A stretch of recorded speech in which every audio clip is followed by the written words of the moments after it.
প্রিয় শিক্ষার্থীরা, আজকে আমরা আরেকটি গুরুত্বপূর্ণ অঙ্ক দেখব। যদি কোনো একটা ফাংশনের মান এফ অফ টি সমান e to the power a টি থাকে, তাহলে তার ল্যাপ্লাস ট্রান্সফর্মটা কী হবে? আমরা ল্যাপ্লাস ট্রান্সফর্মের সঙ্গে হতে জানি L F of T zero to infinity E to the power minus S T F of T DT. এবার আমরা এফ অফ টির পরিবর্তে ই to the power a t বসাই। তাহলে আমরা এফ অফ টির পরিবর্তে যদি ই to the power a t বসাই, তাহলে পাই zero to infinity E to the power minus S t e to the power a t DT. এবার আমরা যদি কমন নেই e to the power minus, তাহলে s minus a t DT.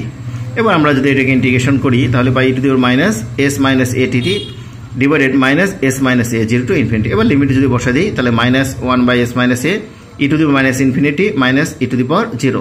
তো আমরা জানি যে e to the power minus infinity মানে জিরো আর e to the power zero মান ওয়ান। তাহলে এখানে মাইনাস মাইনাস গুণ করে দিলে আমরা পাই এল ই টু দি পাওয়ার এটি সমান ওয়ান ডিভাইডেড এস মাইনাস এ।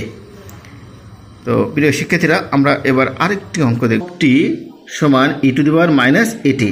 তাহলে from the definition of Laplace transform we know l F of টি সমান zero to infinity E to the power minus S T F of T DT. এবার আমরা F of টির পরিবর্তে ই to the power minus এটি যদি বসাই equation ওয়ানে, তাহলে পাই zero to infinity E to the power minus S t e to the power minus a t dt. এবার জিরো টু ইনফিনিটি আমরা যদি উভয় পাশ থেকে টি কমন নিই, তাহলে minus s plus a t DT. এবার এটাকে যদি আমরা ইন্টিগ্রেশন করি, তাহলে পাই e to the power minus s plus a t divided minus s plus a zero to infinity.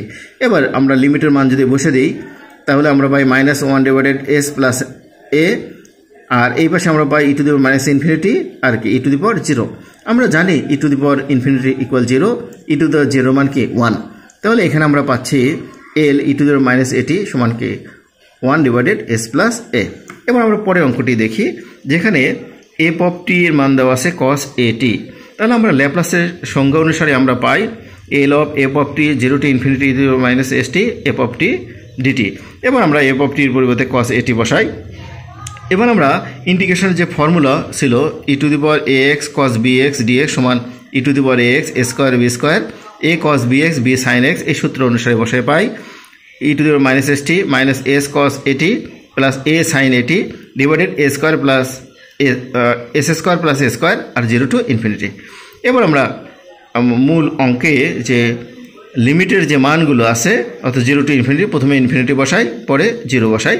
Infinity বসালে প্রথম অংশটা জিরো হয়ে যায়, আর পরের অংশটাতে শুধু থাকে মাইনাস, আর মাইনাস যোগ করলে মাইনাস ইন্টু মাইনাস অর্থাৎ এস।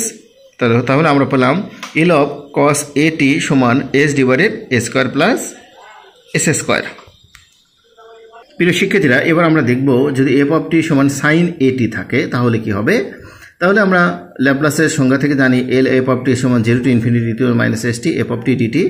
এবার আমরা এফ অফ টির পরিবর্তে সাইন এটি যদি বসাই, তাহলে আমরা পাই zero to infinity E to the minus S t sine a t DT.